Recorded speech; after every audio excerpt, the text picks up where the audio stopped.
Hello, everyone. Hello, everyone. Thank you for being here. Please let me know if you can hear me okay and see me okay. I'm so really excited about this class. I hope you are all excited for this. And just let me see if everything goes smoothly. Yes, I think it's okay. Wonderful. I love to see your comments here. Thank you for the lovely comments before. I just read some of them. I'm going to give everybody a minute to pop in, and meanwhile, I'm pulling up this channel so I can see everything. Yes, I really hope that you are excited for the weekend. I think you are going to have some awesome classes. I mean, the instructions are just amazing, so talented, and all the products are really, really awesome. You know that we have two really dimensional cards for today. A first one is a card that stands on its own, and the second one is a pop-up card. The set we are going to work with is a Starlit path. I already spoke a little bit about that. I really love designing this set, and I really hope that you will enjoy making the cards that we are going to make today. I know I gave you a little bit of prep work, but I know that if you want to create live, it just gives us a better pace if the steps are done already before, and when these steps are ready. And we are starting out with a lot of ink blending and also a little bit of heat embossing, but I'm sure that we can do this, and I really hope that you are going to enjoy this.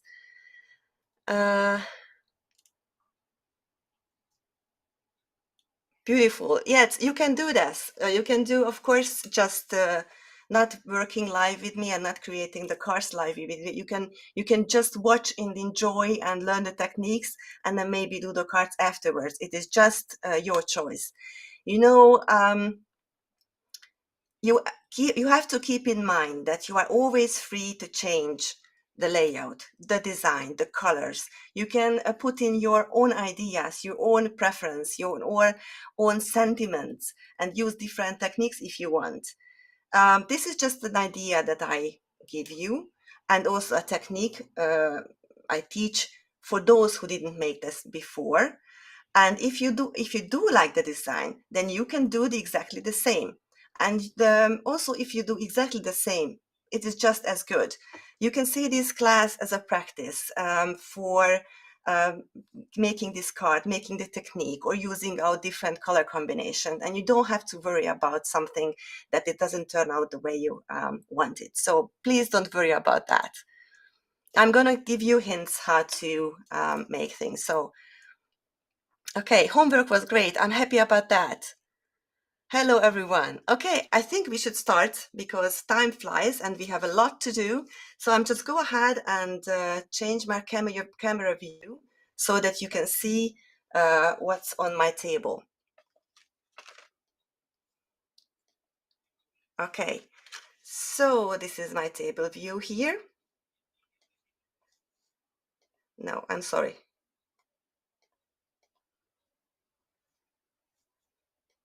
Yes. Okay. Now you can see my table here, and this is the first card that we are going to do. And you see, this is a card that stands on its own. It has a little dimensional part in the bottom, but you can flatten it so you can put it in an envelope. This way it is really easy to put in an envelope, and you can also put it in display. And the other card we are going to do is this card. This is a pop-up card, so it is really simple from the outside, and then you can open it and a lovely scene pops up. It is just lovely to see how they work together, right? For this card, I created a color combination that is more on the cool side with greens and blues. Although this green is not that cool, this is a little warmth tone here, but altogether the whole card is is a little bit cool with the silver, and the other card is more with warm tones with the gold and the pink inside. So this is how I wanted to show you 2 color variations, but you must see the make and takes that Yana and Carissa made, because they are so awesome, and they used this Starlit Path product suite, very different and just amazing to see how beautiful they work. Okay, now I'm going to show you other things as well, other cards as well, because we are starting with this one, and this is the homework that I ask you to create. We need an A2 top folding card base, like this, and I ask you to cut 2 more card bases, simple card bases, 4.5, 5.5, and 4.25. 2. Maybe if you did your homework and you created the moons before, then you don't need one of them, because one is for creating a moon and the other one is creating the mountains. So this is for that. And I asked you to cut a piece of paper that is 3 by 4.25. And here is the moon and 2 shadow layers. If you didn't create the moon, I will show you that how to create. And I asked you to cut shadow layers because it is very important to make the moon more sturdy. Okay, so I'm just putting that here inside. And of course, yeah, the sentiment, I almost forget the sentiment. I chose this sentiment, you are destined to shine, but of course you were free to use any of that you like. For example, I want to show you another card that I made. This was just a practice session before the event. Here I used another one, forever grateful to walk this journey with you. You see, I used another one, and it works just as beautiful. And also I will show you that later. Here I use some, how do you call them? They are the metallic pearls in silver. This is not in the kit. This is why I didn't use that on the class card, but it is perfectly fine if you afterwards you can decorate your card with that. Okay, now I want to show you 2 other cards just to see how many cards we make before we decide to use that card for the event. This is the first card that I made, and I used different colors. You see, I did not heat emboss anything. So I did not heat emboss the stars in the background, and I did not heat emboss the moon. I just made the moon here with yellow and a little bit of orange. I think it was lemon whip and sweet mustard. And just as I did here, you know, there is the inside of this moon. I made it a little bit lighter. And here I just did the same, but I used some ink, some yellow and mustard ink inside. And I think it's just beautiful. And one other thing I did, the edges of the mountains, I used a little bit of mustard because orange color, because this is the light reflecting on these peaks of the mountains and the whole down here in the meadow. And I think it's just beautiful. It is just a warmer tone for this card. And this one I use gold. But then I decided to make a really cool told card. I just wanted to show you how different options, there are different options available. But I decided by these cool tones. And I think we should start out, and we are going to start out with the top folding card base here. I just put it here by the side. And we are going to begin by creating a little window right in the center of our card. And just take out your dotted nested rectangles here and take the second biggest one, the second biggest. And if you take this, you should open the card because we want to cut here the front.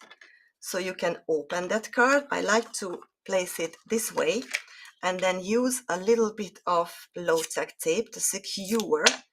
You don't have to measure it, just eyeball it, place it in the center, and then secure it with a low-tack tape, just really easily, because we need both of them. We need the cutout as well, because we are going to create our scene on this part, and also this part.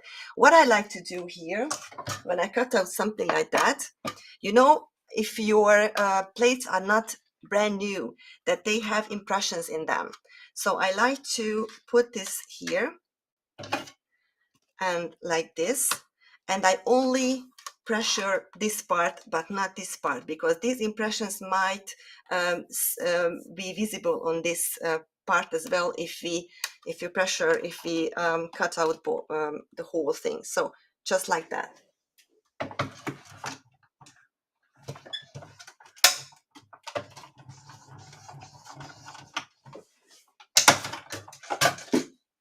So you see, this way you only cut out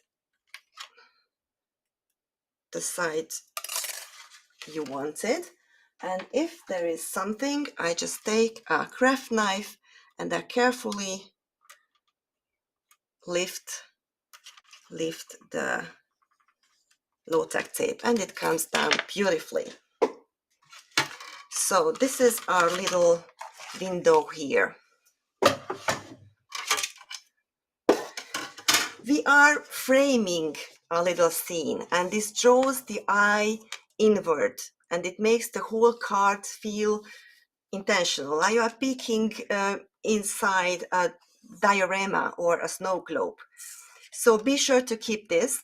And one other thing that you can remember, it was this way that we cut out, so you can measure that, because it is not the same when you turn it. It is not that important, so if you mess up and turn the card, I did a lot of the time, so it doesn't that important. But if you want to go for sure, then you can turn this and maybe use a pencil to show that this way up. And then when you build the scene, you can see which was the top part. Okay, and now we are gonna bring that small piece of cardstock in, that is here.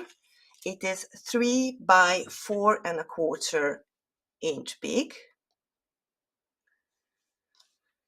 and this is what we are gonna use that now, and we are gonna score this along the long edge. So take your scoring board and put it on the scoring board, and now we are gonna score this. Everybody is keeping up so far?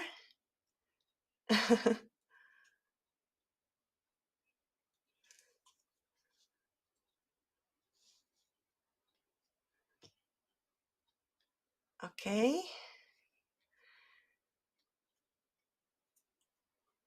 Oh, I should post my different cards. Okay, I can do that. I did not photograph them, but I can do that. I will photograph them for you and post it if you want. Of course, I can put it um, in the class folder, so you have an idea what I made. Okay, that I can make. Now, if you're ready, we are scoring along the long edge at 1/2 inch first, 1/2 inch. Then the next one is 1½ inch, 1½ inch, and then 2½ inch.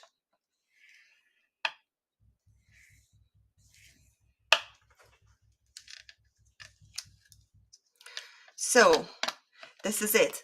And now we have it. We now fold it in accordion style. So that means we are folding here at the edge to the top.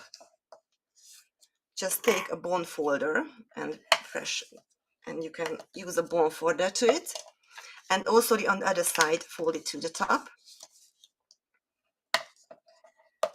And then in the middle, fold it to the back.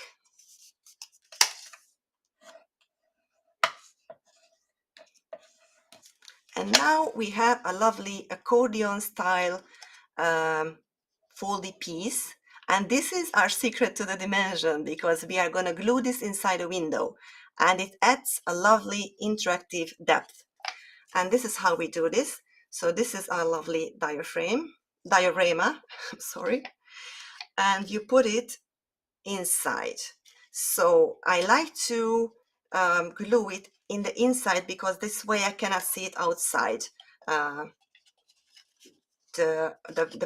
sorry, this way. I'm sorry, so this way.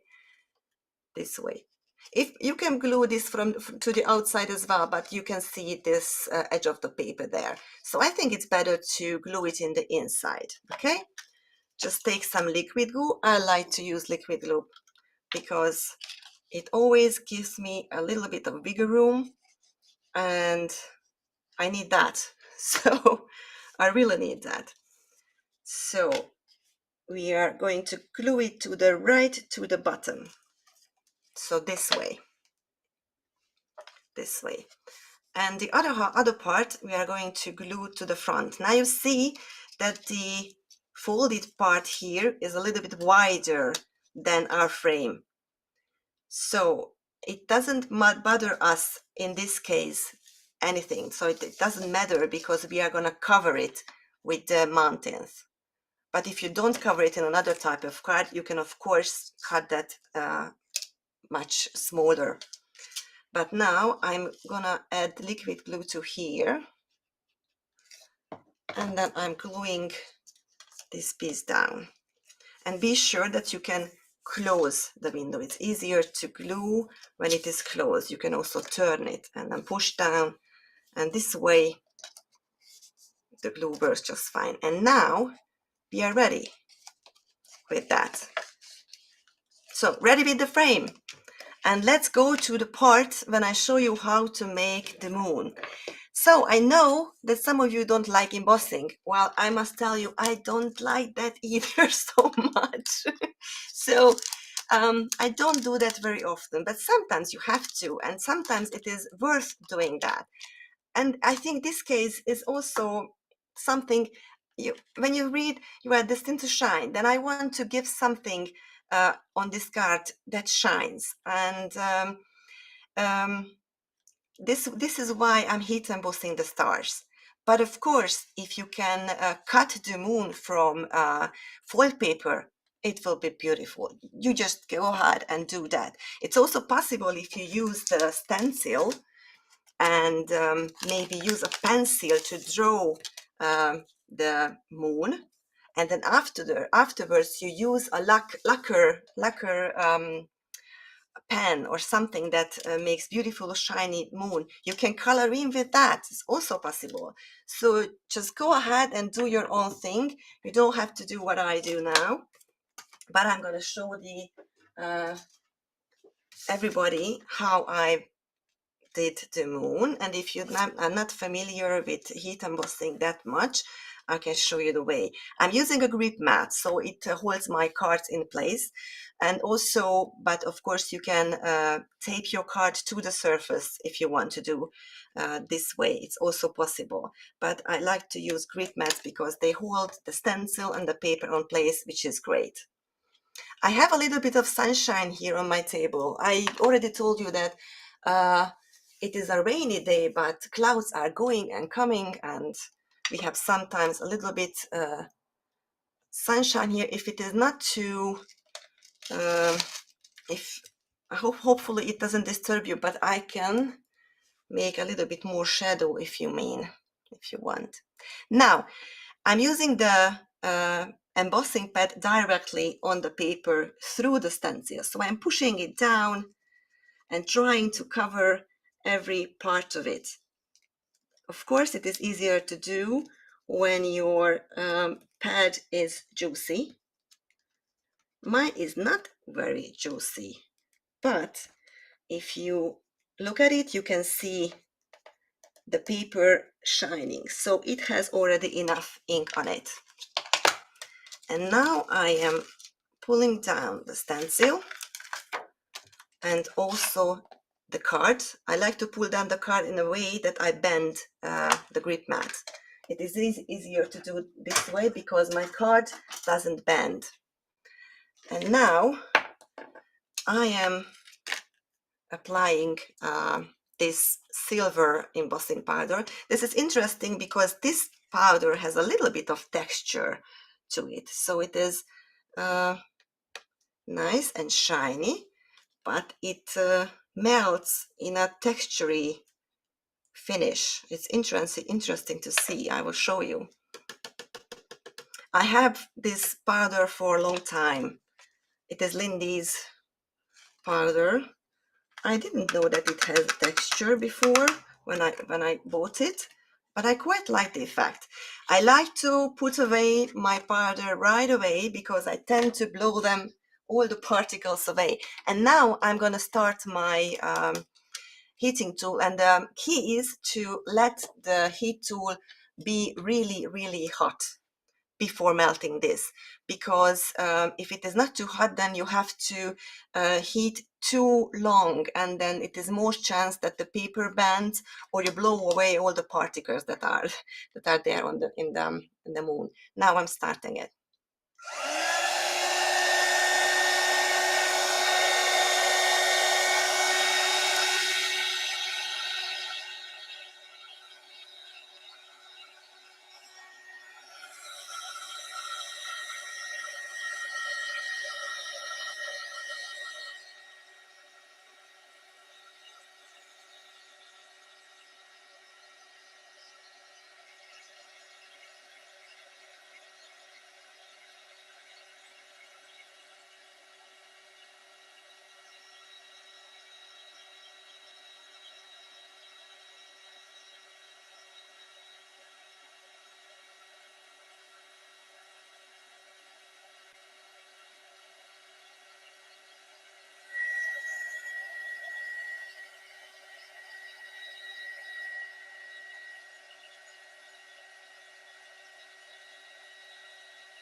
Okay, I think I'm gonna pull my curtain a little bit so that there's not that much shine on my table. Maybe it's better for you this way. Now, can you see how this has a little bit of texture? It takes a little bit time to melt, so it takes a little bit longer. Now I'm cleaning my stencil here. I use a little bit of rubbing alcohol on that. I just use rubbing alcohol on my stencils because it can remove this embossing ink easily. I don't many times use rubbing alcohol because most of the time I don't use it for colors because I don't need it. Now we are gonna cut it, and just take out your moon die. And the way I like to do it, this is bigger, so the stencil, the moon stencil is bigger than the die. So this is why you don't have edges. You're gonna have beautiful edges. I like to layer in a way that I see the edges there, and I just put it up, and this should be fine. And I'm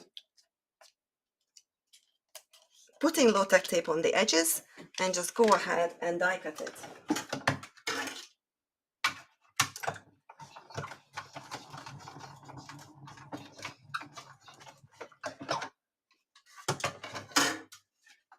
For those who didn't do much heat embossing, be careful. Sometimes I make the mistake when I do the heat embossing, then I wipe with my hands right away on the surface, and then sometimes it is not cold already, and you might ruin your beautiful heat embossed image. So you have to wait until the image cools down a bit. You love watching embossing powder turn. Yes, it is just a little miracle, right? Yes.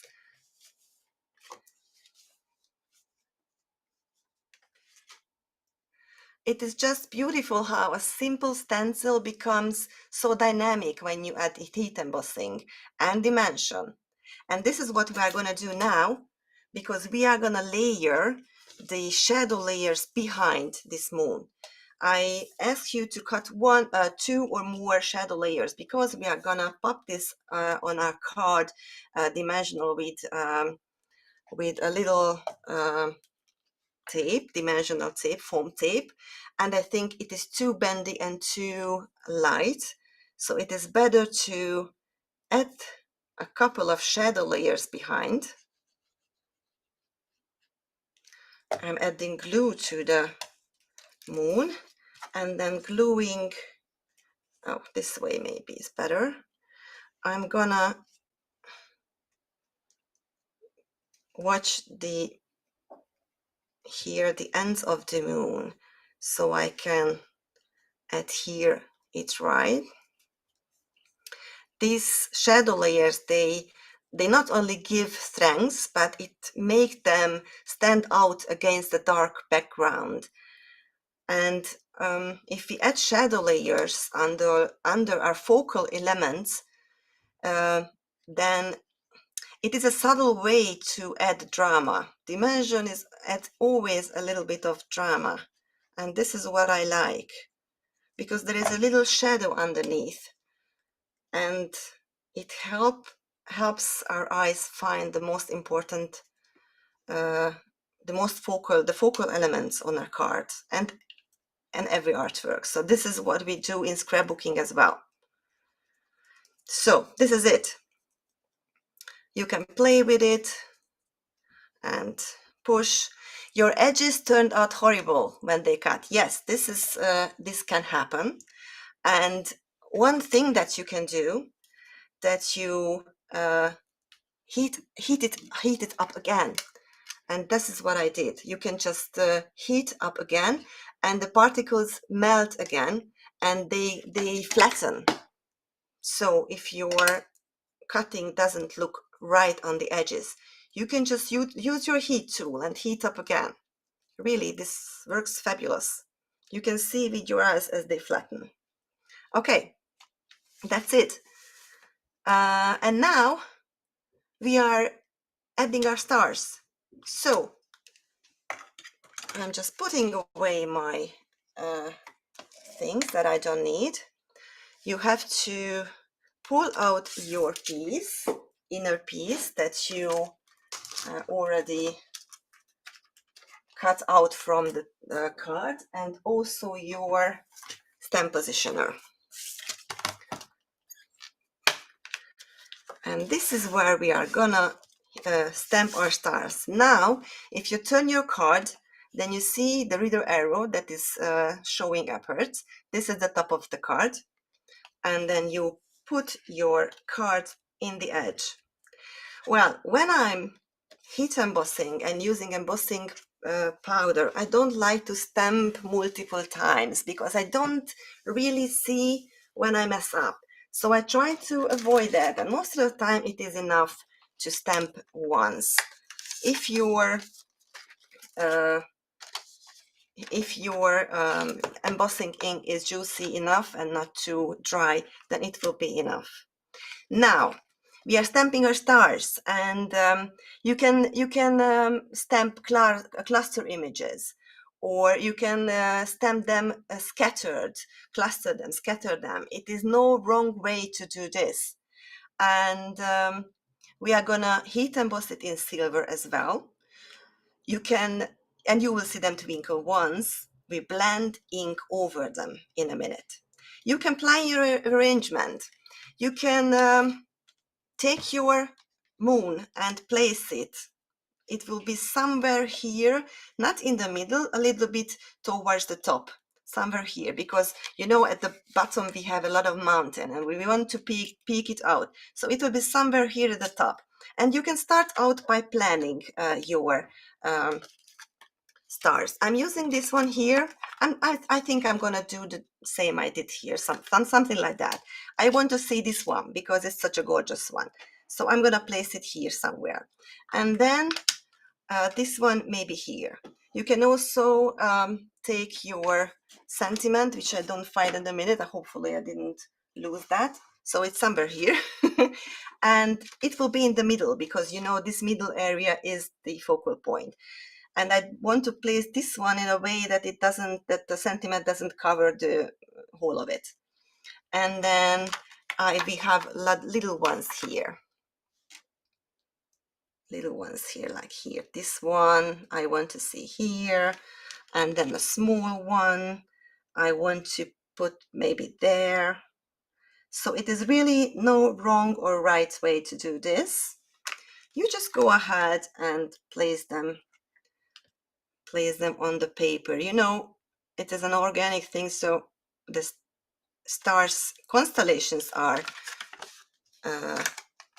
they have a specific form, but the constellations are together. Now, this one maybe I want to see like this. Here I'm going to have the sentiment, and I have one more, and I'm going to place this one like so, but I'm taking out the moon so I can place the others as well. It is just for watching how it develops. And maybe I'm putting this one there like this. I think it's okay like that.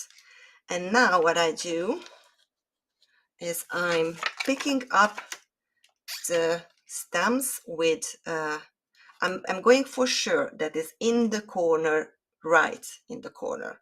So I'm pushing everything in the corner, and I'm picking up the stems with my positioner. Okay, and now it's very important that you use a powder tool, because there are a lot of grease and something from our hands that may stick the embossing powder on it. So use a stamping how do you use a powder tool to remove these from the card front. So wipe it really down. This is really important. Do not forget this. Now, can you follow?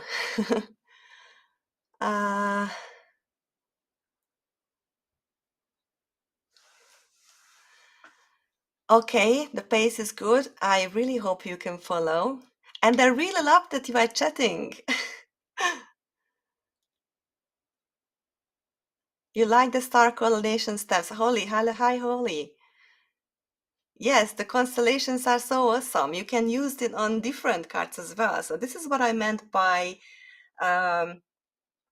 using the products on different project as well. You can use the moon, and you use the star constellations, and also the mountains on different cards mixed with other products. Okay, good. Now we go ahead, and I put Versamark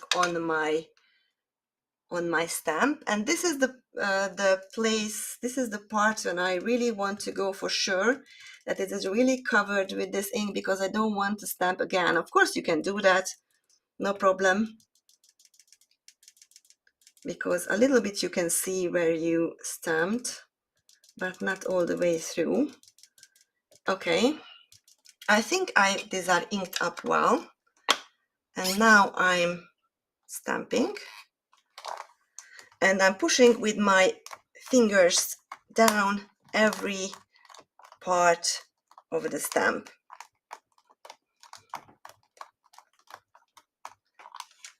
Okay, and then you open it, and I think it's okay. A little bit you can always see where you stamped. And now there is a little trick. If you want to have more stars, you can, and if you're brave enough, you can heat emboss that right away. Or if you're brave enough, you can take a star and just make some more. You don't have to do this because we have enough stars there, but you can if you want. So maybe I'm putting a star there. Of course, you have to be careful not to mess up everything, but it is possible. It's also possible to do that afterwards when you heat emboss everything.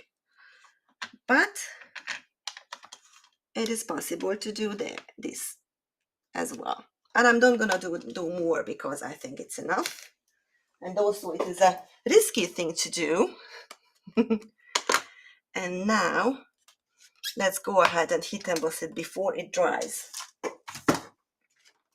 And we are gonna heat emboss it in silver again, because we are doing the cool toned card. And after that, we have to do the heat embossing only once for the other card. Okay, it looks nice.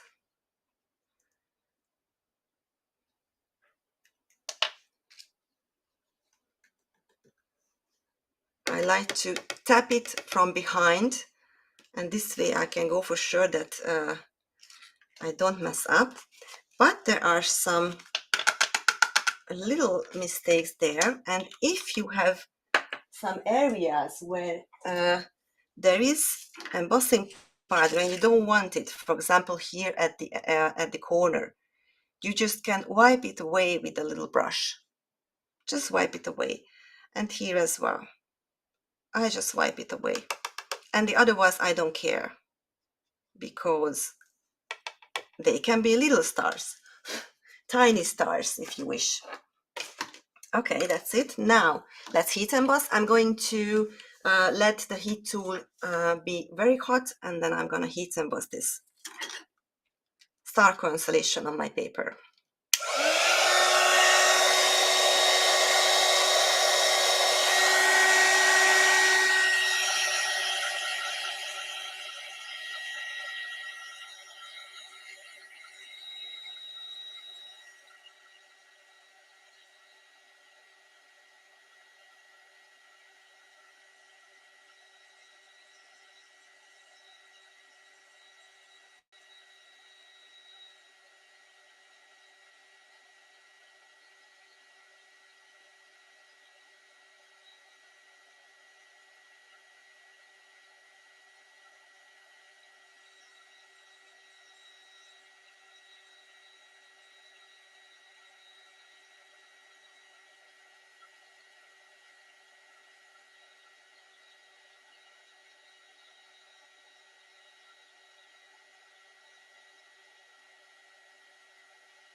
Okay, that's it.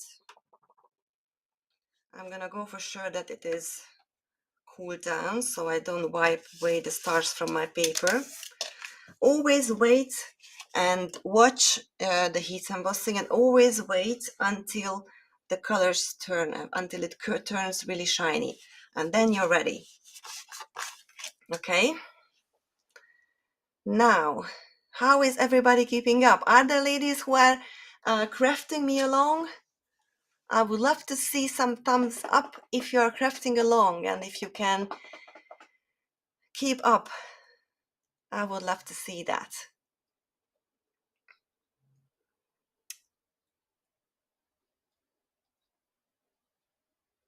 Okay, and now what we are going to do is ink blending. So put your grip mat on the table.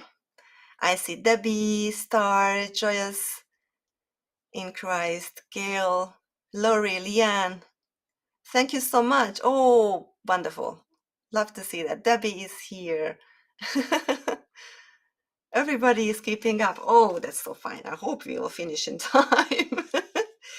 Now, we're gonna do this side up. Okay, so this is way up.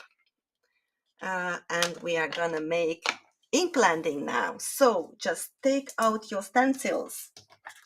Oh, not stencils, I'm sorry. Your inks, I mean. Because we are blending in our sky, and we are gonna use Stargazer for that. This is the one that we're gonna use, because Stargazer is the deepest blue that we have, and it adds such a beautiful drama to the card. And I'm using a wonderful big brush for that. This is just an amazing brush. I never had a brush before that is so smooth and so easy to work with. And especially with the inks, I really, really love to use that. Now, what you have to keep in mind, that we are starting from the edges. I show you the card that I made. We are starting from the edges, especially in the corner. We want to have the ink really saturated in the corner. And we are working inward, but we want to keep the inside of the card light. And this was my thought, that this is not a full moon, only a crescent moon, but the light is in the inside of the moon as well. So we want to have light inside. This is also doable if you make the whole background deep blue and then ink blend white ink over it. But I think it's harder to do. We are painting with light here. So this is the glow from the center technique, what I say, and it adds a peaceful focal point here. And I think it's easier to leave it light than make it lighter afterwards. This is where the moon shines the brightest, right?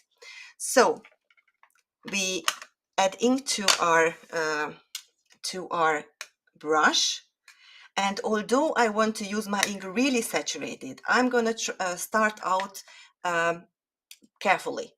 And I'm starting out here at the edge, at the corner, because I know that here it's going to be really dark, right? And also have your moon in your hand, in close, because we're going to measure that all the time. So we are starting here out, and I'm beginning here at the edge, and I'm beginning it slowly and a little bit careful, because first you want to have some feel to the ink and to the brush.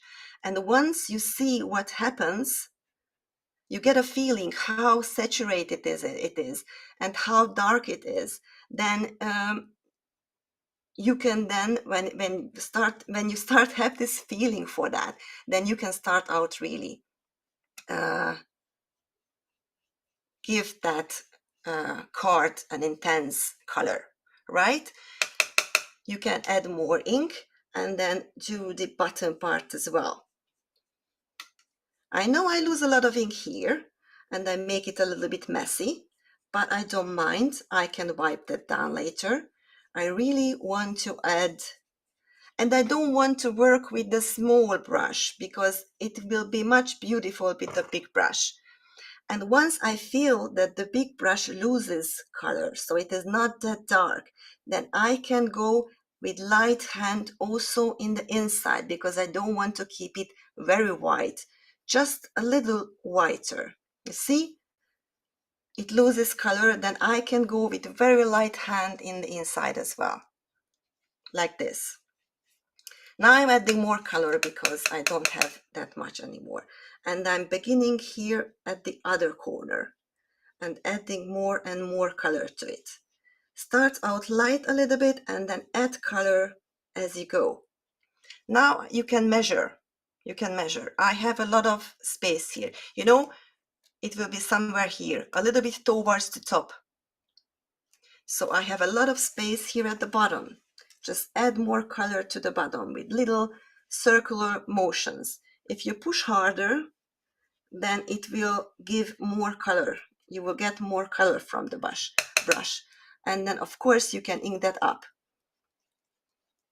I'm not putting the brush directly on the paper. I'm just doing circular motions from the side.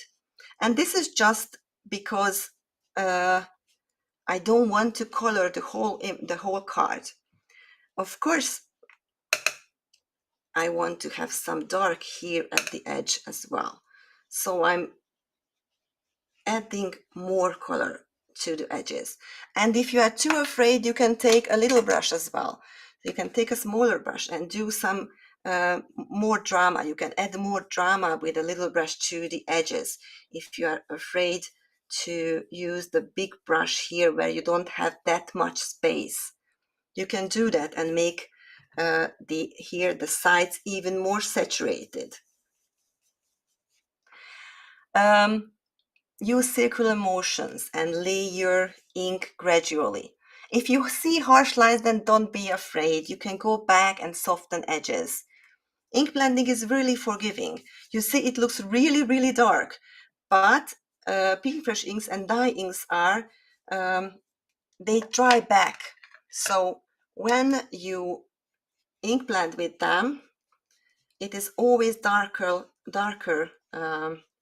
at first, and they will dry back and smoothen. So if you see some harsher lines or some blotches, mine is not perfect either, but with time it will be much more beautiful. And always put your moon back to see how it works. I think I'm almost ready. I'm almost ready. Or I can call it ready if you want. So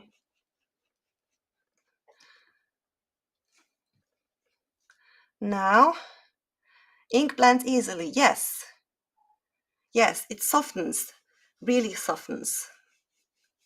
Also, when you ink blend two colors together, which we are going to do on the other card, we are blending more colors together, it will soften. At first you think, that is not so beautiful, a little bit splotchy, but they will dry back and be beautiful. I think I'm ready with that. How about you? I'm going to take my card down from this. Maybe wipe it a little bit down, but it is not that important. Okay, put it aside.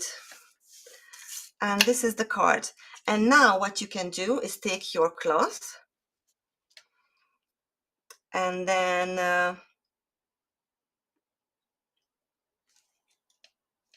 you can wipe down the excess ink from the little stars, because I'm sure it is a little blue now. But this, with a cloth or a paper towel, you can wipe it a little bit down and there will be more shine to them. Okay? Now, super dark edges. Yes, Teresa, I like those super dark edges. It's so interesting because this was not the first card. I already show you how many cards I made. And I made even more mountains to try out color combinations. And this is what you can do. Try out color combinations. And the most you like, you can do multiple times. Here, these are even darker. Here, not so dark. I think I went on the edges and I used a smaller brush to darken the edges even more. So if you want to add more drama, then go with the little brush and then ink blend the edges even more. So this is the method for get a super saturated look. Okay. Okay. And now we are going to do the mountains. So bring back the it is how they call it, grip mat. Yes. And you need the second card panel. And now we are going to do ink blend the mountains. So we need the stencils. And we are going to do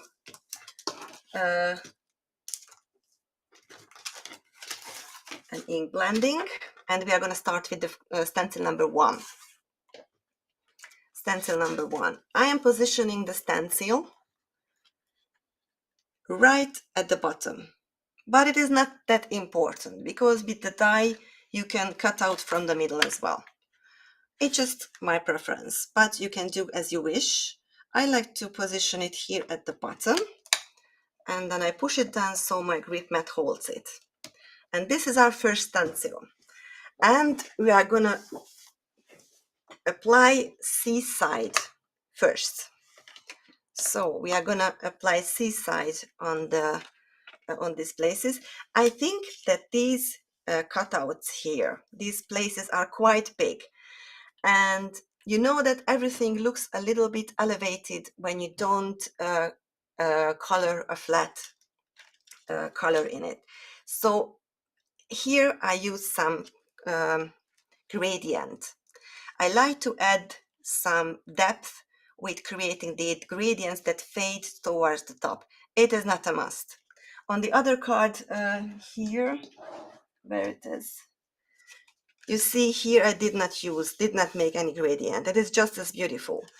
But I just imagined if the moon is shining, then the shine from the moon reflects on the edges of the mountain, on the peaks of the mountain, maybe also on the meadow. So, and I think it is more organic, more beautiful if you try to give it some gradients. But if you didn't do this before, now is the time to try it, or just leave it if you want to, if you don't want to bother with that. But I think these areas big enough to try this method. And I'm using another brush. This is for the more light blue colors. I don't have for every color another brush. I just like to have a light one and a darker one. And now Seaside, we are beginning with Seaside. And again, I want to give depth to the bottom. So I'm starting at the bottom. And I'm working my way up with little circular motions. And I try not to color in the whole area. Just leave a little lighter space at the top. I know it is hard to do with the big brush, but it saves time, and we are gonna switch to the smaller brushes right away.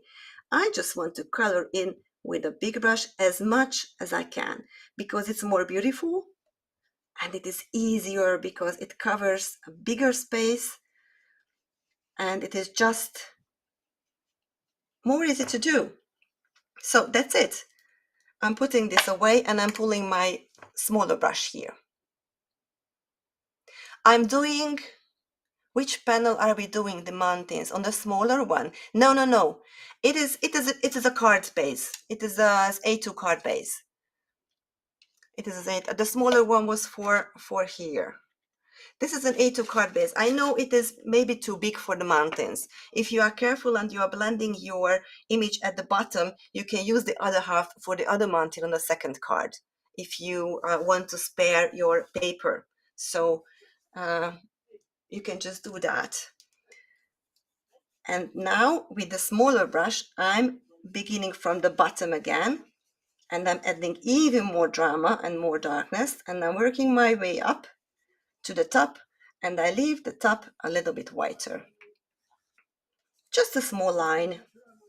You don't have to do all the way up, or just maybe just here and there. It just looks more beautiful. And this is, I'm coloring this part in, so flat. And then this here, I know it is a small space, but even then, if you begin your circles on the stencil itself and you push it upwards, then you have enough space to make a little area there at the top, which is lighter. And there is where you can see the silver moon reflecting, the shine reflecting. It is really painting with light, right? And what if it's not perfect? Nothing is perfect in nature. So really don't bother because nothing in the sky and nothing on the nature is perfectly smooth. And if you add texture, it is just more interesting, really. Now wipe down as much as you can. And I don't leave the seaside here because, you know, it is nighttime and it is a beautiful color. But for me, I thought it is too bright. And I wanted to get some eucalyptus, and I add some eucalyptus to it. I'm just using my big brush and the small brush as I did before. I said, yes, I said card base. Sorry, it is a card panel. Yes, it is a card panel, a piece of paper that your mountains fit on. It is just as wide as the smaller side of the card panel. I'm sorry for that. And I'm adding to eucalyptus, and with the eucalyptus you mimic that this area might be a meadow, so it is a little bit more green if you think that it is a meadow, and it also mutes this bright blue. That was it. I don't use the big brush anymore, but I'm using the small brush to add some green to this little area here as well. Okay, and that's it. Ready with that.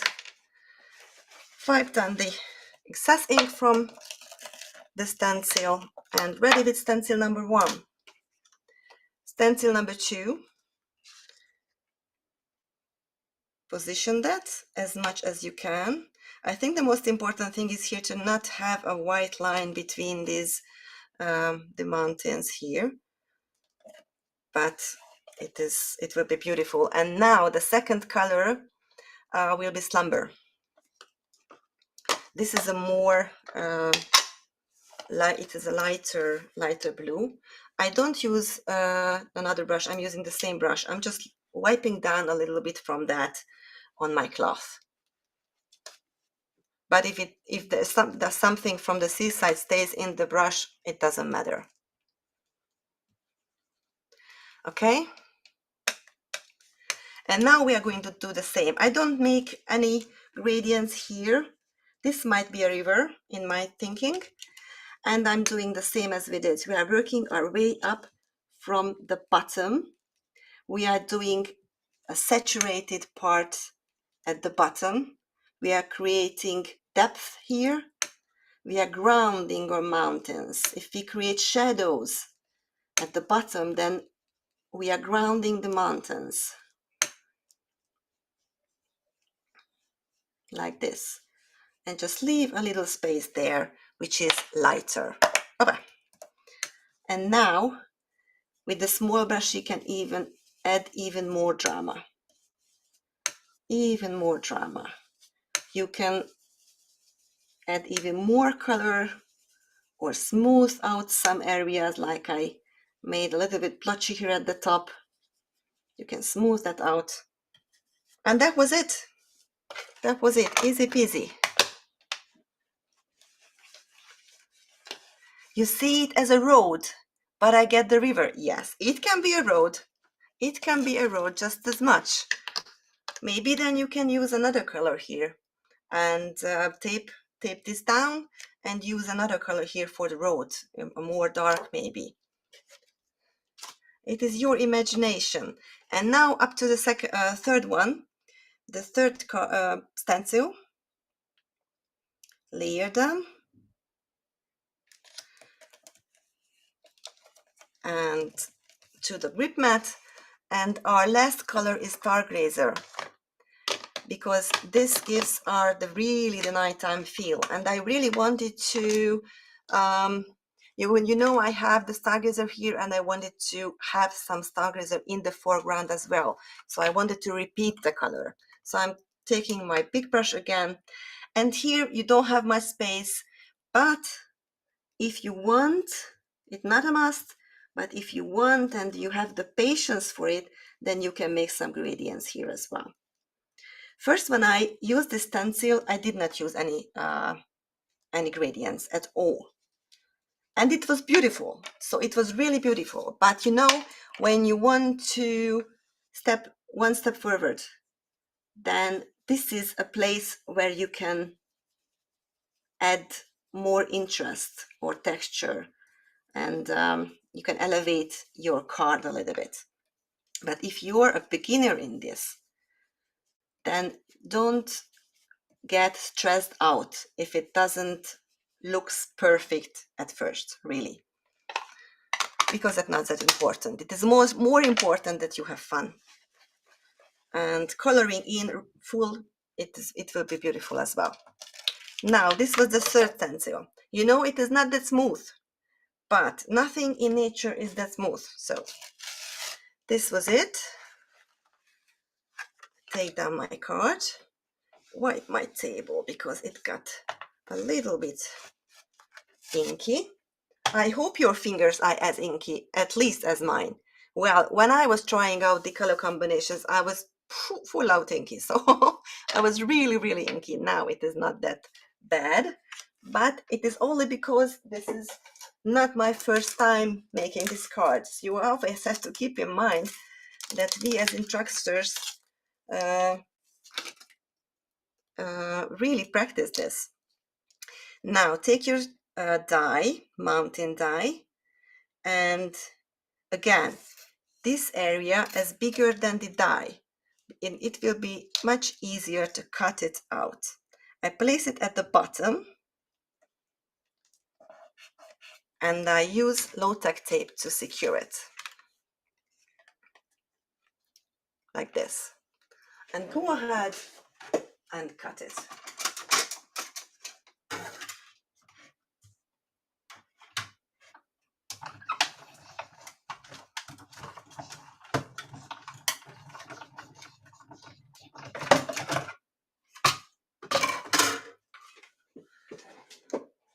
Okay, and this is it. We have our mountains.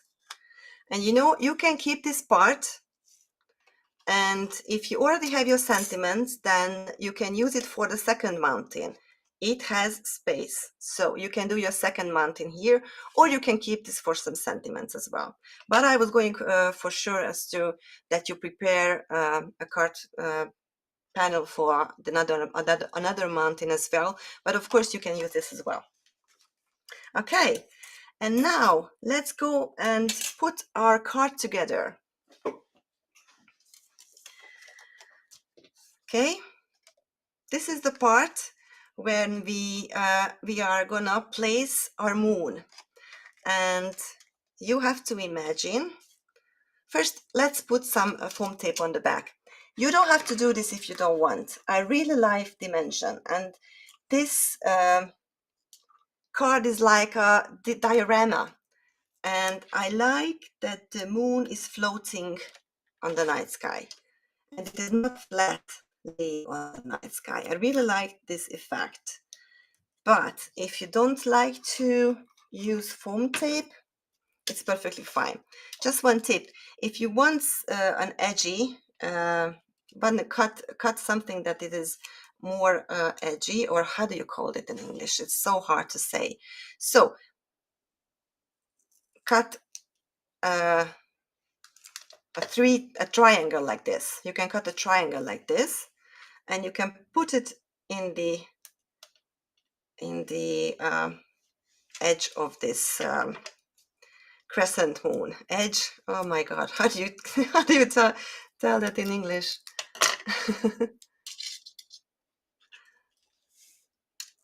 Okay, and this one here. But of course, you don't have to put glue all the way, because it is nice and sturdy. We made it nice and sturdy with the layers, so it is not so important to have foam tape all around. Big blending brushes and ink cubes. Yes, I know it is a little bit harder to do. Of course, ink cubes are smaller, so you are right. It is easier to work with ink pads and big brushes. So it is, I'm sure it is easier. But when we are covering big areas, and it is just easier to work with a big brush. Now our moon will be somewhere here, and you can plan this because the mountain is going to be here somewhere. So just go ahead and glue the mountain on the backdrop, on our night sky.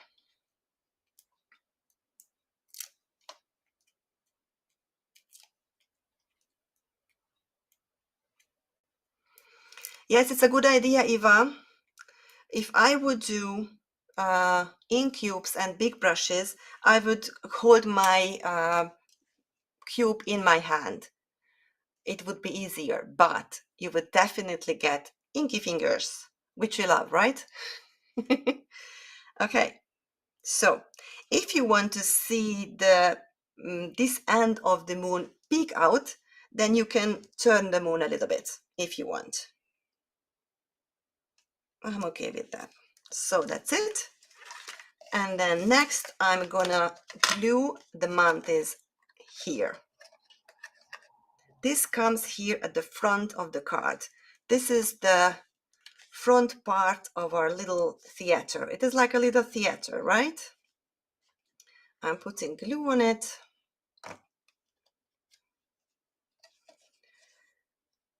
These mountains are the foreground of our scene.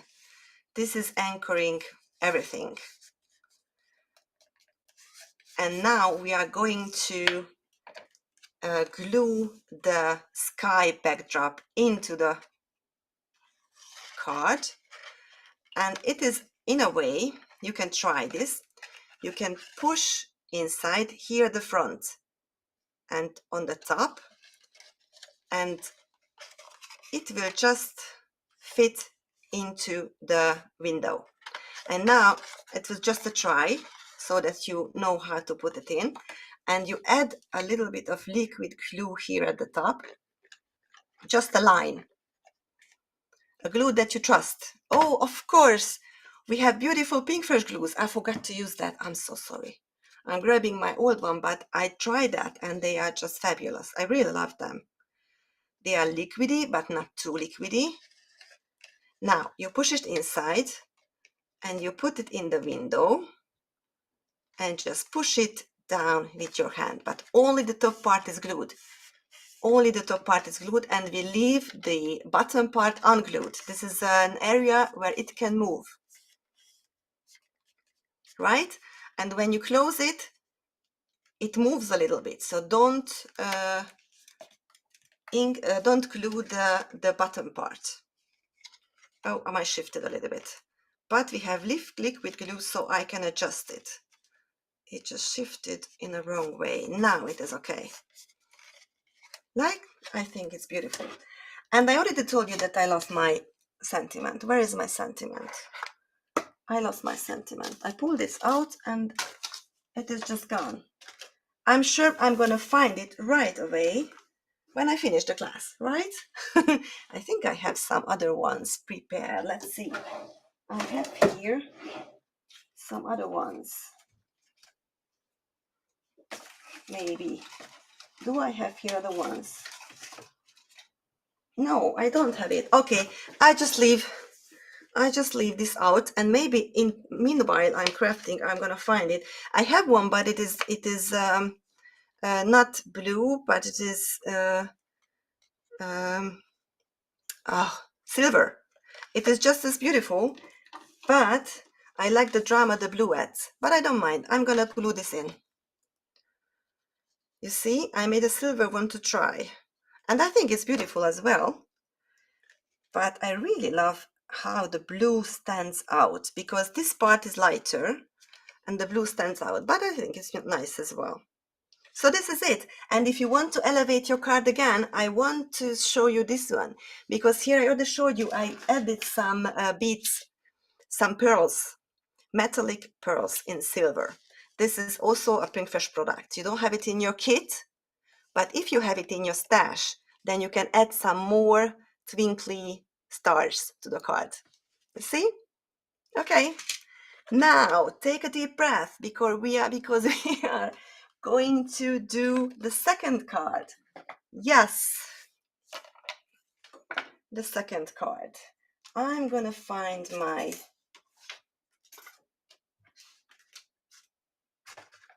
here now. See, I found it. I have it. I told you, but I think it's beautiful with the silver as well. Okay. Now, how are you keeping up? I hope so. We are a little bit over an hour, but I think the second card will come together more quickly. Well, I don't know, but we will not run out of time too much. So I think we will manage that, right? I hope you. I'm really happy that you like it, April. Thank you, Deborah. Great space. Thank you so much, Laurie. Please slow down. Oh, that is one thing that I cannot do, because we are over an hour and we really have to start with our second card a little fast. Yes, we did a lot of things, but I'm going to save some time, and I'm not going to heat emboss the moon at the moment, because I have one prepared here. You already saw how I did this, and I think most of you doesn't heat emboss but cut out from a silver or gold paper. So this is what I'm going to do, that I'm going to use this. And I believe that most of you already have made it as a homework. You finish in the break, of course. Okay, I'm sorry that if you are not ready, but you know, we have to go on and finish the second card as well. And for that you need an A2 subfolding card and the two panels, but one is for the moon. So if you already have the moon, you don't need that. and one is for the mountains. And if you are using the same paper you use for other mountain, just from the other side, then you need that. I was just going for sure that you have enough paper.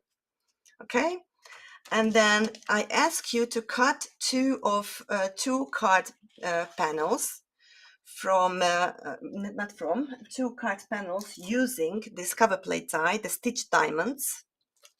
This we are going to use to cover our card. I'm showing you that in a minute. This we are going to use from the outside, for the outside of the card. And if you saw the homework video, I cut this card panel a little bit off the edges. So I trimmed it down by a little bit so that it has a nice frame. I just like it this way, but it is not a must. So you can use it other way as well. And I ask you to do the moon optionally, and also the two backing layers if you didn't do the moon. But I'm going to use it now because we are running out of time a little bit. Now, there was another one, a piece of paper, which is 5 by 2 inches. And the first step would be to heat emboss the golden moon, which we are not going to do now. And the second is we stamp the stars. So just pull out your stamp positioner and the stars, the constellations. I'm just going to just make a little room here, because we are going to heat emboss again. But this is the last time, I promise. This is the last time. So take the A2 top folding card base and we are gonna stamp in the inside. Okay, we are gonna stamp here on the top part of the inside. Okay, so we open it and put it in our stamp positioner, push it up to the corner. I know it is longer than the stamp positioner, but never mind. When we close it, it doesn't bother me. It doesn't bother us at all. We will use the stars here at the top. And we do the same. I'm just a little bit wiping down the excess ink, embossing ink from the stars here. And now I'm doing the same I did before. I'm positioning the stars, and I'm pretty much doing the same here. So I'm taking my moon and I'm just arranging the constellations around. I'm scattering some stars here around. The moon will be, you see, the moon rises when you close it, and then comes down, and so it doesn't really matter where the stars are, because it will cover some of them here and there, so it don't really bother with that. But you know you have a big space here in the middle, so I'm gonna put this lovely constellation here in the middle, and I'm just taking that away because we don't need that much. I'm putting these ones here at the top, and then maybe this one is here. Let's do it like this, something like this, and this small one maybe here at the side. And again, you can stamp with the stars afterwards to make more stars, or you can just even use some metallic pearls or other, these are the gems, clear gold dust gems. These are also beautiful. You can use that afterwards, as I use this on this card. I will show this afterwards. So we are picking up the stamps. We are picking up the stamps with the lid. Okay, and now again, we are using the powder tool because we don't want any fingerprints on the card. I'm using the powder tool. I really want to remove any grease or fingerprints from the paper. And now we are gonna emboss in gold. I'm inking up my stamps here really well.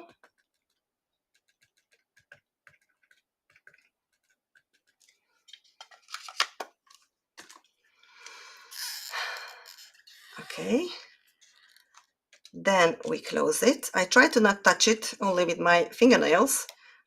And now I'm stamping with the embossing ink and pushing down every single star here.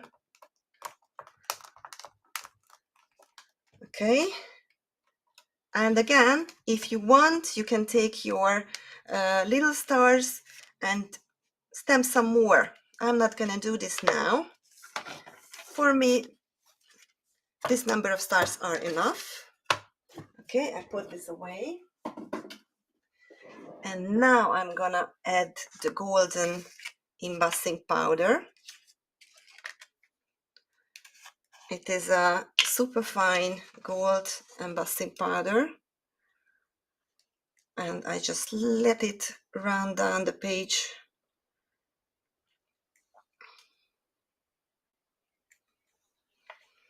And I tap it from behind.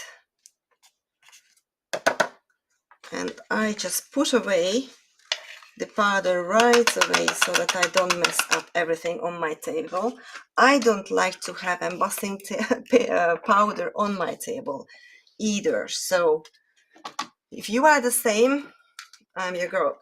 Now, again, if you wish, you can wipe away some of the powder if you have something there, but I think I'm okay with that. And let's heat emboss.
Okay, that's it.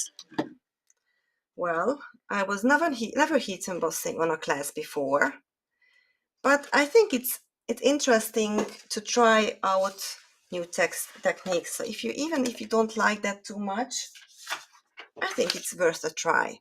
And now what we are gonna do is blending, because we want our beautiful stars peek through the ink blending. So there is the time where we're gonna see this beautiful gold shine a lot. And now I show you my card again. This is the second card I made. We are starting out with Stargazer. So this will be our first thing, Stargazer.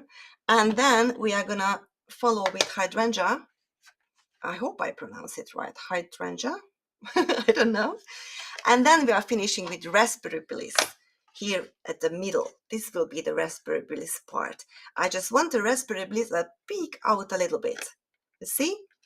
And then we are gonna continue on the other side. We are continuing with a little raspberry on the side, but much, much lighter. We use very saturated inks here. And then when you reach the bottom half, we reverse the order. So we begin with Raspberry Bliss and we fade out gently with Hydrangea and then also a tiny bit of Stargazer, but much, much lighter. You see, this was my example card, and then I made a practice card for 2 days ago. It is much lighter here. So you can decide what to make. Okay, let's do this. We do the same. Take the big brushes. take the big brushes. Here is the one I use for Stargazer. And I'm using this one because it holds the ink so great. I love how it holds the inks. So we begin with Stargazer here. And then the second will be Hydrangea. And then next is Raspberry. So we begin at the top. And although we are gonna use very intense colors, I'm starting out a little bit gently. And once I feel the color, once I see how it works, I'm just going in really saturated. You see? I don't want to create harsh lines, but I want to give a lot of color, a lot of color. I want to get it really saturated. You know, when you start out really harsh, you cannot take back, but you can always add more color if you want. So much color here at the top, a lot of color, really dark. And as you go down, let it fade out. So if, when your brush loses ink, you just go further. Don't push hard. Do it with your light hand, because you want to blend the colors together.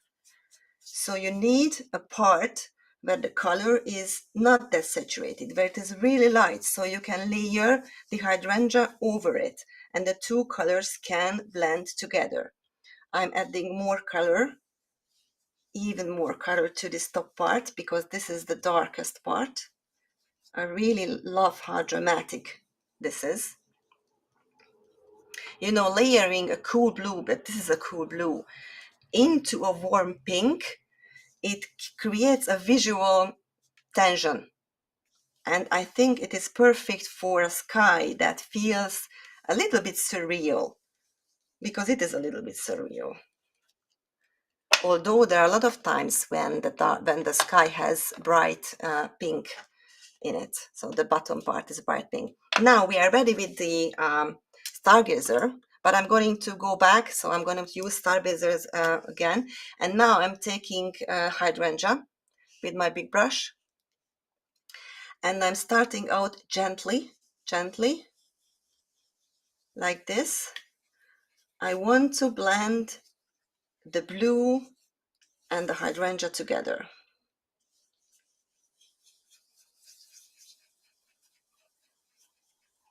We will go back and forth. As soon as we have enough ink there and it loses from, the brush loses ink, I can go further, a little bit further, because I want to layer it with raspberry. So I'm going a little bit further, like this.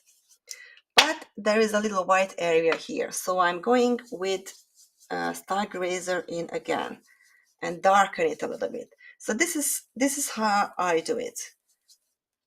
I'm going a little bit back and forth with the colors so that these colors blend with each other. You see? We are getting there. I know it takes time, so if you need more time to it, then see this card as a practice, and then the second time when you make it, it will be just perfect. Now I am taking Raspberry Bliss and a new brush. It is a really intense and juicy color. And I'm starting here in the middle, because the middle you won't see, and you can start really dark out, really saturated. And I'm doing reverse, so I'm making really saturated bottom, and as my brush loses some ink, I'm going up and bringing some Raspberry Bliss into the hydrangea. So I'm blending these two together. Now, can you follow? Diana is just watching. No problem. I'm sure you will do it later in your own pace, and that is beautiful. Now, I am taking hydrangea again, And then going in with some hand ranger here at the bottom. Don't worry if it is a little blotchy, because the sky is not perfect at all. So this is it. You know, it will dry back. It will be better than at this moment. Now I'm going to go with what I have in the brush. I don't need more color. I'm just smoothing here the lines out. And I'm going to add some hydrangea here, but I need some color. It is out of color. And I want to make it really soft, so I tap it down a little bit, because I want to add soft colors here, a little softness. Now I am going back with the pink so that they blend. And then we want to fade out. We want to fade out, and now I don't take any more ink up with my brush. I just use what I have there, and with really light hand, not pushing down, I just add a little bit of color. I think it is nicer to have a gradient also on the bottom part of the card. Although this is the place where you can add your private notice, private message. Oh, I didn't show you something from the first card. Oh, I'm going to show you one more thing for the first card. I did not show you how to put your personal message in the card, because you can do that. Okay, I think I'm ready with ink blending. How about you?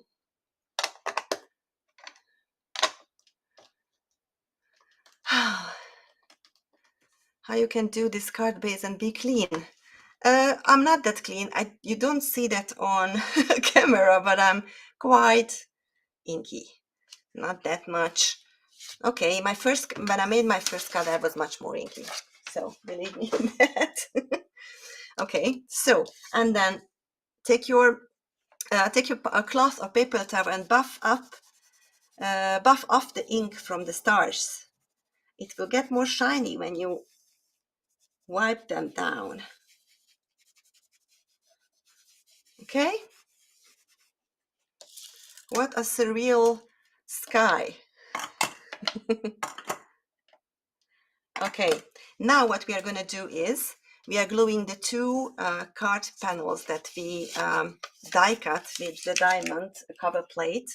We are going to glue that on the outside, because it helps us to give this whole card a little bit structure, and it looks more professional if we do that. And of course, the card is little bendy, and if you didn't use a very thick paper, then it will be beautiful if you add these, because it will be more thick and then hold more itself. So I think it is a really lovely, it gives a really lovely finish, and it is really simple, really simple. I did not give any color to that, but I give some texture to it, and I think this way it is nice and very elegant.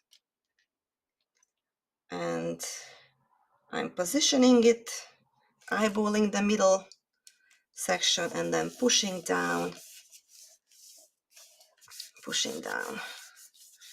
so that it adheres beautifully, and also to the back. I'm gluing the sides. I'm adding glue to the sides, not much glue, a little bit. I don't want to wet the paper.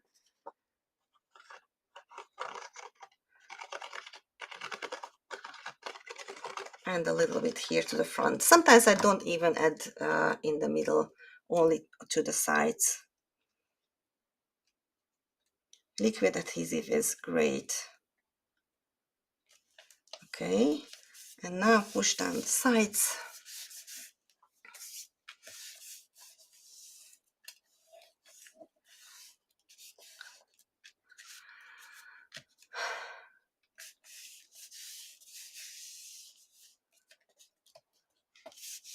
Okay,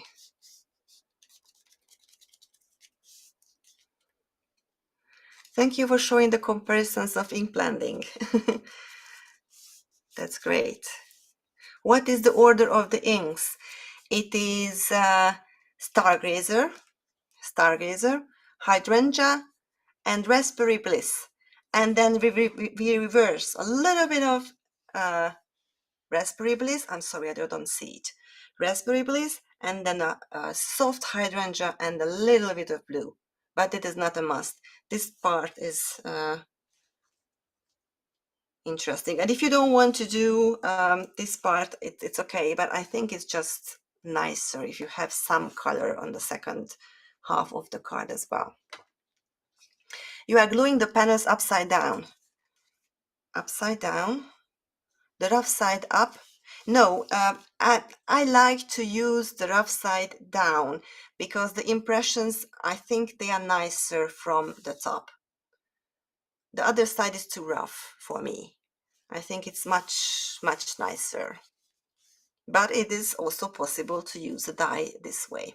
But I just like the smooth side to the top. Okay? Pink Fresh Glue is amazing. Yes, I'm sorry not using that, but I'm gonna pull this now here to the front so I don't forget to use it. I just got them recently and I was able to try it and make a card with it, and I just loved it, really. It is fast, so it dries fast, but not too fast, so you have a little bit of wiggle room, and it dries clean and not too liquidy, but also easy to use, enough liquidy, so I think it's a great formula. Okay, so this will be the front. Okay, what to do next? Okay, oh yes, we are gonna fold the small strips that to create the hidden pop-up supports. Now you see these little rectangles there. These are the pop-up supports. It's not the only way to do a card like this. It's also, there's a possible other way to do that, but I think it is easier to do this way. This is the way I teach you now, this method. Both methods have advantages and disadvantages. If I have time at the end of the lesson, end of the class, I will show you the other version as well. But now just take your piece of paper that it is 5 by 2 inches. Okay, take this one and bring back your scrap paper. Bring back your scrap paper. I'm just gonna turn it. And then use your raspberry inks and cover the whole paper with ink. So the whole paper is gonna be raspberry. Of course, if you have colored paper that it is really similar to the raspberry color, you can also use that. But we don't have color paper in the kit, so it is easy to do with these big brushes to quickly cover it. It doesn't have to be perfect, it just has to be pink. And well, has to be, it's not a good say because it doesn't has to be, but it is just nicer when you look at the card and you don't see white paper strips there. It blends it in with the card. I think it's much nicer. So just cover it with Raspberry Bliss ink.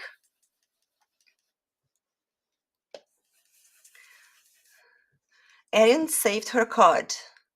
A gold Sharpie. Got along the edges before adding. Yes, yes, yes. Beautiful. And also a good idea, if you want to create more stars on your background, you can use gold Sharpie or a lacquer marker. I don't know how to say it in English.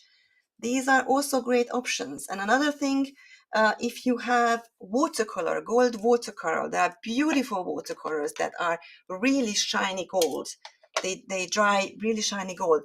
You can splatter on it if you are brave, or you can paint the moon with gold watercolor. It's also possible. Now we are gonna cut this paper. We cover this. I'm gonna put these aside. So sticky, which is really nice. So we covered the paper strip with Raspberry Bliss, and we are gonna cut this in half. So this is a 2x5 paper panel, and we are gonna cut it along the long side in half. So we're gonna get two 1x5 paper strips. So cut it along, and you get two 1x5 paper panels. My tongue is not working. So 1x5. So this is the first step that you do. Two 1x1/2 strips. And now we are scoring. Take one of it, the other one we use later. Take one of the strips. And we are scoring it on the short side. So we are scoring it at 1 inch, at 2 inches, then at 3 inches, and at 4 inches. Really easy. Okay? Again, we ink blended the 2 and 2x5 paper strip in Raspberry Bliss. Then we cut it in half, so we get two 1x5 inches paper strips.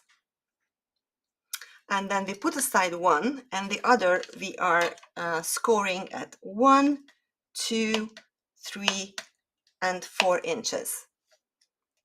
Are you with me?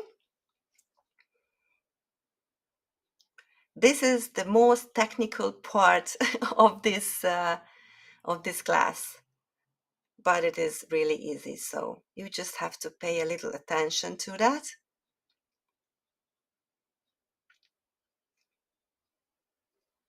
Thumbs up if you are okay. And now, keeping up, beautiful. Debbie, Corinne, Jennifer, thank you so much. Okay, now we take this piece of paper that we scored,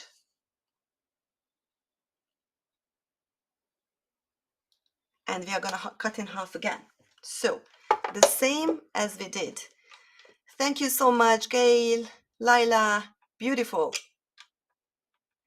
Are we scoring the second one? Yes, we are scoring the second one, but not right now. We scored the first one, and we take the first one and we cut it in half again. So we are cutting it in half, so we have two 1/2 x 5 inches paper strips.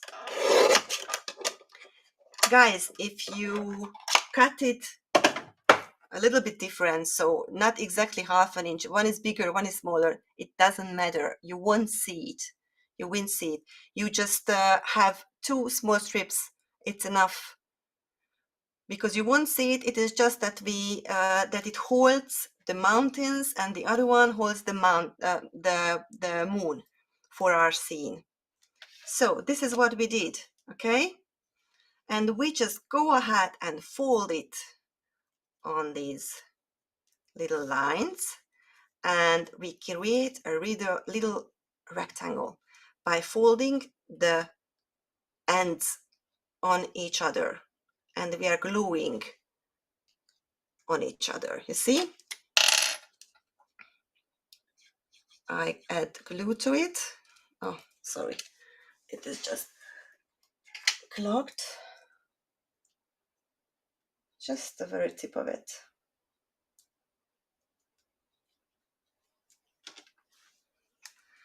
So we are adding some glue,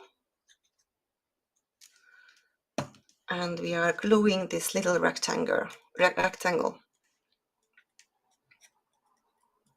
Barely, but keeping up. Good job, Joanne. I know it's hard. I don't know if I would be capable to do that, because I don't know.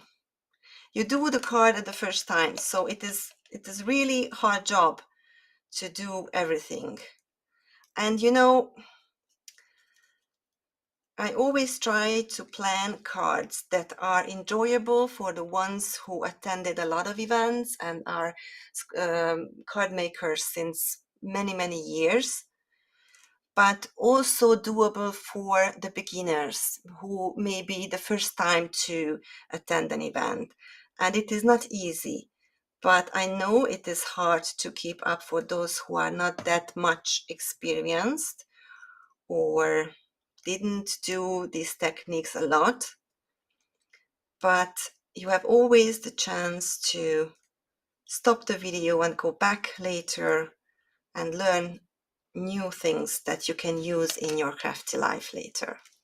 So we have two little rectangles here. And then we are gonna take the second one here.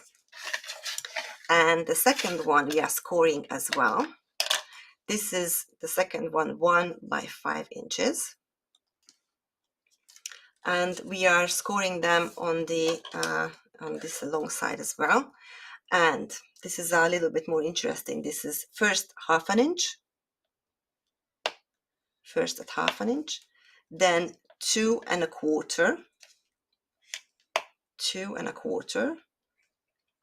So half an inch, 2 1/4. I also have to look at my paper. 2 3/4.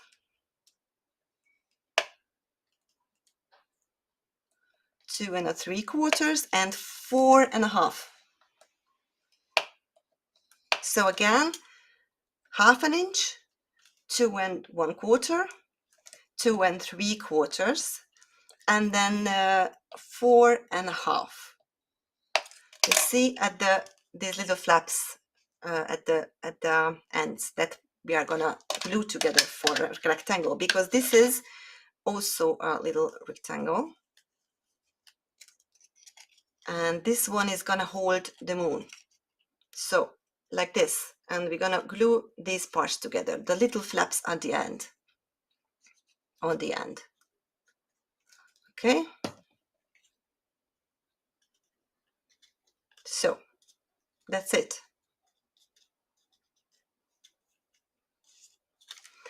Now, if you want to be precise, and that I think it's easier to do, if you now take a ruler, just take a ruler. It doesn't have to be a tea ruler. I just have this on hand. And take your card, the cover, the base, and then mark a little places. Make some marks with a pencil. Make some marks with a pencil here at the bottom, at the middle section. And then do a little mark at half an inch here, half an inch, and then at 1 1/2,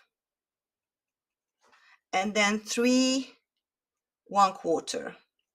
So little marks here, half an inch, 1 1/2, and 3 1/4. And these marks indicate the places where we're going to glue these little rectangles. So next to it, behind it, how do I say that? So this is the mark, and I'm going to glue this here. Okay, small first, and then the second one is the bigger one. This I'm going to glue here next to it. And then the third little one I'm going to glue here. Okay? You missed that we needed to color both sides. Doesn't matter. You can color that afterwards or don't color it at all. Or maybe just color the big one, because the little ones you won't see from the front. But if you, this one you might see more. So it is just for perfection, really. So if you leave it white, it is just as good. Okay, let's start by adding the first one. I like to glue it when it is almost standing up. So this way, we are going to glue the side to the upper part of the card base and the bottom to the bottom part, this way. Okay, so add glue to the bottom, to two sides next to each other, like this. You see? Add glue here and here next to each other, and then place it next to the mark. If it is not perfectly on the mark, it doesn't matter, you won't see it. And then you can raise the card and glue the bottom as well. Okay, I will tell you, this method has great advantages, also some disadvantages. The other method I will show you later has also advantages, disadvantages. As I had to choose which one to teach you, and I think this was better. You know, you can't open the card really flat because it comes up. It doesn't matter if it doesn't glue really right in the edge. If there is a little space, it doesn't matter, but you have to be able to close it. So you can close it and push it down. That's it. Now the big one. Add glue to the one side of it and add glue to the other side, the smaller part next to it. And now place it next to the marking, somewhere in the middle. So it doesn't matter if it is not perfectly there. It should be somewhere in the middle so it can hold the moon. Okay, and push it down and wait a little bit until it dries a little and close it, but you cannot open it all the way down, so it stops somewhere here. Okay, wait a little bit until it dries, and then the last one we do the same. Add glue to sides next to each other.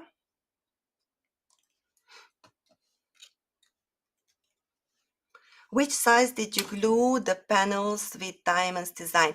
To the front. Just a minute, I'm gluing it here down and I will show you. So I hope you see what I'm doing. You glue down the bottom and also to the top, and when it is dry, starting to dry, just close it gently. Don't push hard because it can shift. You don't have to push really hard, just a little bit. Okay, now, and you can see it, I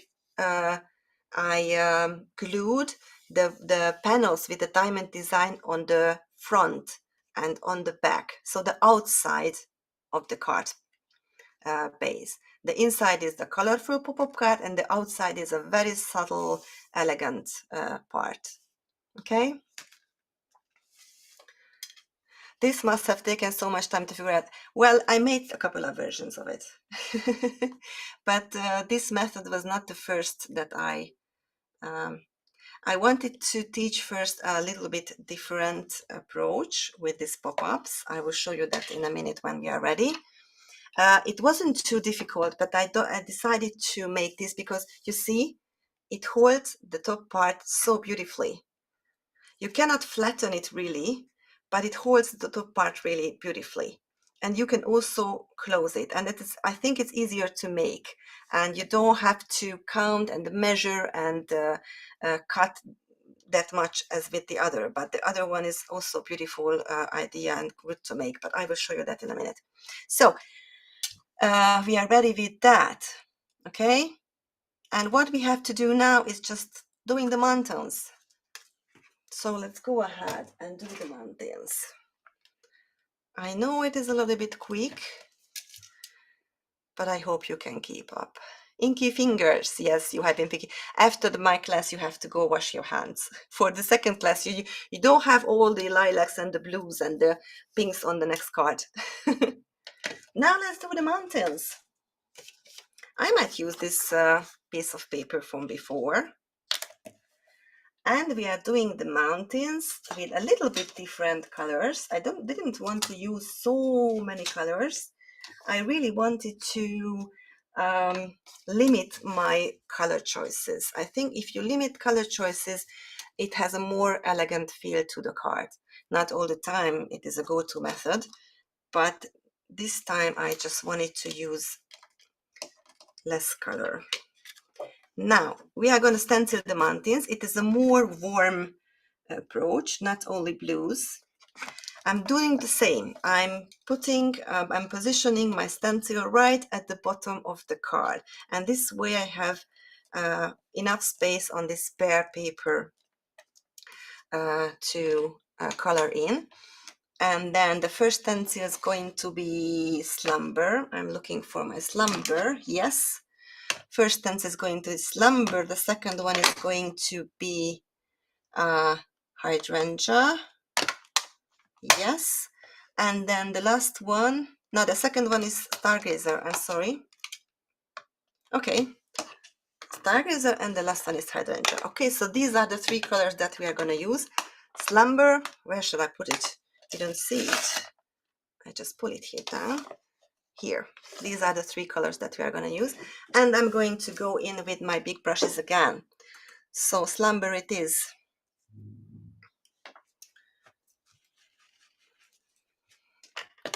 I'm doing the same as I did before. I'm going to create some gradient that fades out toward the top. I'm starting out with my big brushes because I just love how quickly it covers the area. But when I have some color down, I'm just switching to the small brush, and I'm adding even more shadow to the bottom. So we are just doing the same. You know that you are free to use your all color combinations, and it is such fun. So if you want to make this card again, just use different colors. Think on something else, like Yana and Carissa did. I just love their take on this set. It is so much fun to see how the other girls' minds work. I'm always amazed by that. You know, when we are in the design team and several ladies work with the same product suites, and you don't have to be afraid to do the same because you want. It is so interesting to see how everybody's minds work. And of course, everybody has a style, so sometimes you see a card and you know who made it, because you see the style right away. Sometimes you don't, but most of the time, you know. And it's such interesting. Why didn't I think of that? It is so obvious, but I didn't think of that. It's so interesting. Okay. And then just wipe down the excess ink, and then write next to the next stencil, which is stencil number 2.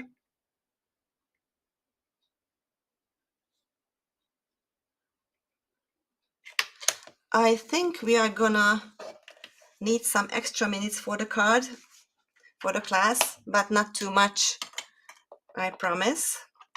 I hope you are okay with that.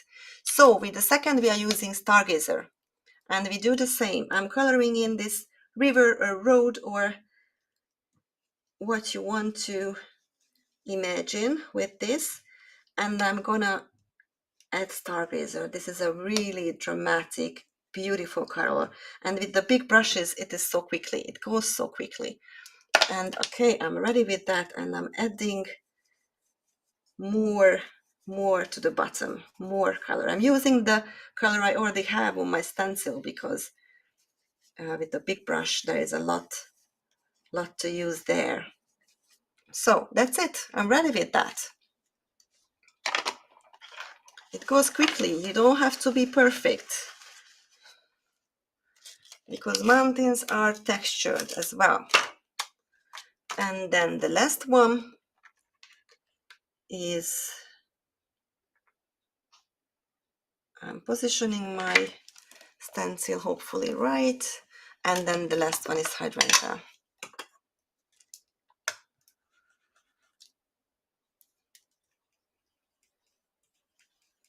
And I'm adding some hydrangea to it, trying to do some gradient. You don't have to. And then I'm taking my smaller brush to add even more depth to the bottom, to ground these mountains.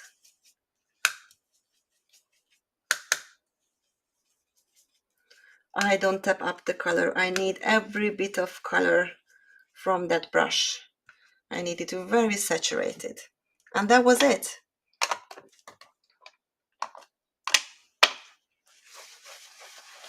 Okay. And we have our little scene here. The mountains. Oh, I'm sorry. We have the mountains. And I'm putting away my colors here. And you just go ahead and die cut the mountains with the die. I'm positioning the die more towards the bottom. Okay. Secure it with a low-tech tape and die cutting it.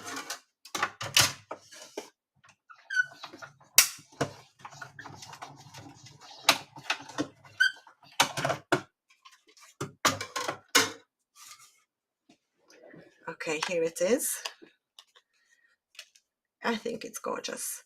It looks really, really saturated and really, really dark, but remember, it will dry back. It will smooth out and it will get more beautiful. Now, we are gonna glue the mountains and also the moons to the center. And the way we are doing it, it would be easier to first glue the mountains and then next the moon, or you can just measure out with your eyes how you want to position the moon so that you have a little tail here that is peeking out, and then you see how it is, and just go ahead and remember that you put glue here, this part, like this, and you just glue the moon first. I think it's easier maybe because you don't have to work behind the mountains. Just wait a little bit until it dries, until it can hold this moon. I love this floating moon. Okay, and this way you can close. You only have to be careful not to place the moon too high. If it is really at the edge here, because if you place it too high, you see when you close it, the moon rises a little bit. And if you place it too high, it might peek out from the top. You see? Like this.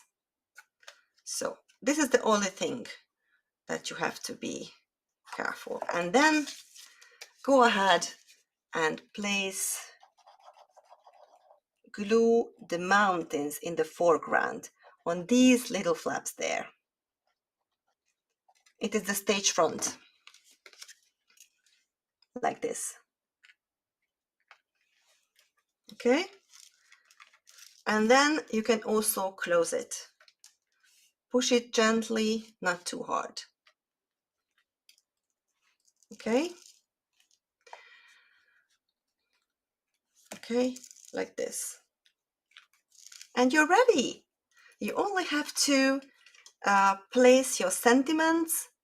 If you made it as a homework, you can just go ahead and glue them on, or not, you can add them later. I chose Every Journey Has a Dream. I ask you to ink up a piece of cardstock and ink and heat emboss the sentiment. You can use a stamp sentiment as well, so it is just as beautiful.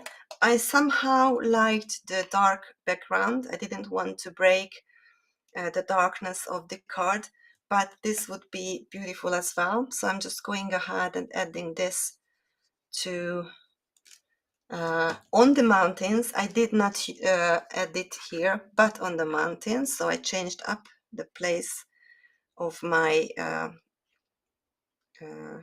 sentiment, and the other one I'm added here, but you can of course use another place for it if you prefer to add it somewhere else. Okay, so this is it. And then as last, when you open the card, it is just like it rises like a dreamy skyline, right? And now give yourself a moment, just admire your card, both of your cards, because you did great job. You've created a miniature scene with space and shadow and sparkle and something really magical and beautiful. You should be really proud. Right? And I promise you, I told you that you can write your personal message maybe on this part of the card, but on the other card, just a sec, I just had here, but I took it out because it was falling out. Oh my god, I lost it. I cut a little paper with using the third or the fourth of these rectangles. Maybe if no, it's here. It's in the other card. You see, you don't have space for a personal message, but if you cut a piece of cardstock like this, you can put it here in the inside, and there you have your personal message. Or the smaller one, it's also possible, right? And you still can close the card and put it in an envelope. And then this one, I wanted to show you that here I use some golden enamels, and these others, they are just lovely. I don't know if you can see that or not. They are sparkly. They are just, I think, even better than the golden ones. And these are the gems, clear with gold dust gems. And you can find it in the Pinkfresh shop. And these when you turn this, they sparkle, and it is just gorgeous. I really like that. Okay, so I think we are ready. And we did not use that much time. Oh, one other thing that I wanted to show you, and this one also, if somebody is adventurous and I want to create a card like this with this method, I can photograph this one too and put it in the folder. So there is another method to do the card. You see, we did this with the rectangles. This is the one with the rectangles, but originally this card is working like this. So it is cut out from the same sheet of paper with craft knife. So you can, like this, you can measure that and draw little pencil lines and measure where you want to bend the paper, fold the paper.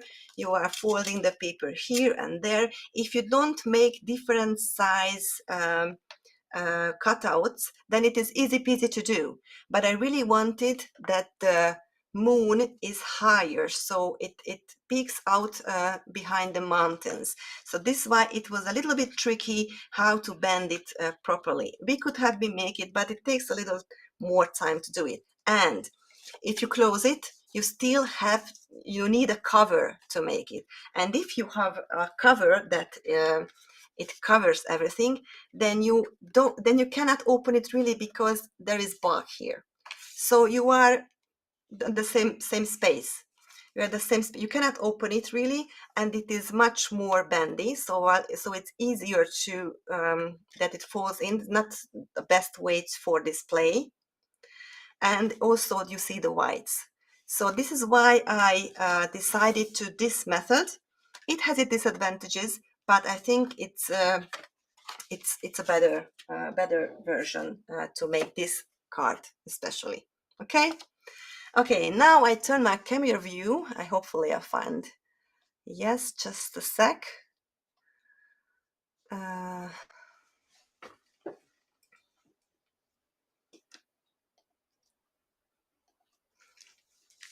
Okay, hello everybody. I really, really hope that there are some of you who, oh, no, I did not turn. Oh, I didn't push down. I didn't click on done. Only just on the Kathleen is helping me from behind. I see her lovely face, and they showed me, no, nobody can see you, but now you can see me.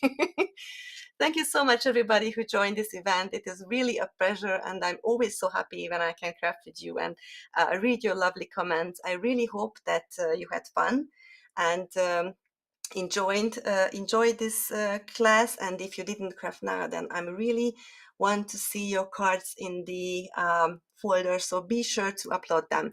And I don't want to speak more because I was speaking 2 hours long. Maybe you are fed up with me, but I really hope that you enjoyed it, and I really hope that we can see each other next time too. So have a nice time, have a good break, and on to the next class with Kathleen. Bye bye.